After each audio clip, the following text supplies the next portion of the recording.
ಮುಂದಿನ ರಾಶಿ ಕರ್ಕಾಟಕ ರಾಶಿ. ಜ್ಯೋತಿಷಾಲಯ ಯೂಟ್ಯೂಬ್ ಚಾನೆಲ್ ಅನ್ನು ಇದುವರೆಗೆ ಸಬ್ಸ್ಕ್ರೈಬ್ ಮಾಡದವರು ದಯಮಾಡಿ ಸಬ್ಸ್ಕ್ರೈಬ್ ಮಾಡಿರಿ.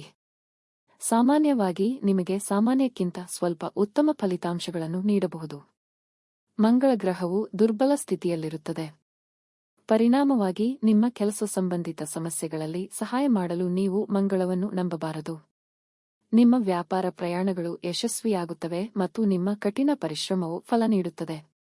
ಶೈಕ್ಷಣಿಕ ದೃಷ್ಟಿಕೋನದಿಂದ ಮೇ ಮಿಶ್ರ ತಿಂಗಳು ಎಂದು ತೋರುತ್ತದೆ.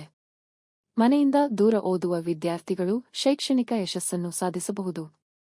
ವಿಶೇಷವಾಗಿ ಉನ್ನತ ಶಿಕ್ಷಣವನ್ನು ಅನುಸರಿಸುವ ವಿದ್ಯಾರ್ಥಿಗಳಿಗೆ ಸ್ವಲ್ಪ ದುರ್ಬಲವಾಗಿರುತ್ತದೆ. ಕೌಟುಂಬಿಕ ಸಮಸ್ಯೆಗಳ ವಿಷಯದಲ್ಲಿ ಮೇ ಸಾಮಾನ್ಯವಾಗಿ ನಿಮಗೆ ಉತ್ತಮ ತಿಂಗಳು ಎಂದು ತೋರುತ್ತದೆ. ಕುಟುಂಬದ ಸದಸ್ಯರು ಒಬ್ಬರನ್ನೊಬ್ಬರು ಬೆಂಬಲಿಸುತ್ತಾರೆ. ನಿಮ್ಮ ಪ್ರೀತಿಯ ಜೀವನಕ್ಕೆ ಬಂದಾಗ ನಿಮ್ಮ 5ನೇ ಮನೆಯ ಅಧಿಪತಿ ಮಂಗಳನು ಈ ತಿಂಗಳು ದುರ್ಬಲ ಸ್ಥಿತಿಯಲ್ಲಿರುತ್ತಾನೆ. ಇದು ಸಾಮಾನ್ಯವಾಗಿ ಉತ್ತಮ ಪರಿಸ್ಥಿತಿಯಲ್ಲ, ಆದರೆ ತಿಂಗಳ ಮೊದಲಾರ್ಧದಲ್ಲಿ 5ನೇ ಮನೆಯ ಮೇಲೆ ಗುರುವಿನ ಅಂಶವೂ ಒಳ್ಳೆಯದು. ಈ ತಿಂಗಳ ವೈವಾಹಿಕ ಜೀವನದ ಸಂತೋಷದ ಫಲಿತಾಂಶಗಳು ಅತ್ಯುತ್ತಮವಾಗಿರುತ್ತದೆ, ಕೆಲವೊಮ್ಮೆ ಸರಾಸರಿಗಿಂತ ಕಡಿಮೆಯಿರುತ್ತದೆ. ಗುರುವಿನ ಸಂಚಾರವು ತಿಂಗಳ ಮೊದಲ ಭಾಗದಲ್ಲಿ ಲಾಭದ ಮನೆಯನ್ನು ಬಹಳವಾಗಿ ಹೆಚ್ಚಿಸುತ್ತದೆ. ಇದು ಹಣವನ್ನು ಗಳಿಸಲು ಉತ್ತಮ ಸ್ಥಳವಾಗಿದೆ.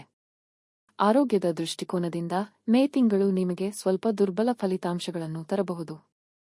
ನಿಮ್ಮ ದೇಹದ ಉಷ್ಣತೆಯು ಏರುಪೇರಾಗಬಹುದು. ಇದರ ಪರಿಣಾಮವಾಗಿ ಜ್ವರ, ಕೆಮ್ಮು ಮತ್ತು ಶೀತಗಳು ಸೇರಿದಂತೆ ರೋಗಲಕ್ಷಣಗಳು ಕಂಡುಬರುತ್ತವೆ. ಪರಿಹಾರ ಕ್ರಮಗಳು: ಯಾವುದನ್ನು ಉಚಿತವಾಗಿ ಸ್ವೀಕರಿಸಬೇಡಿ.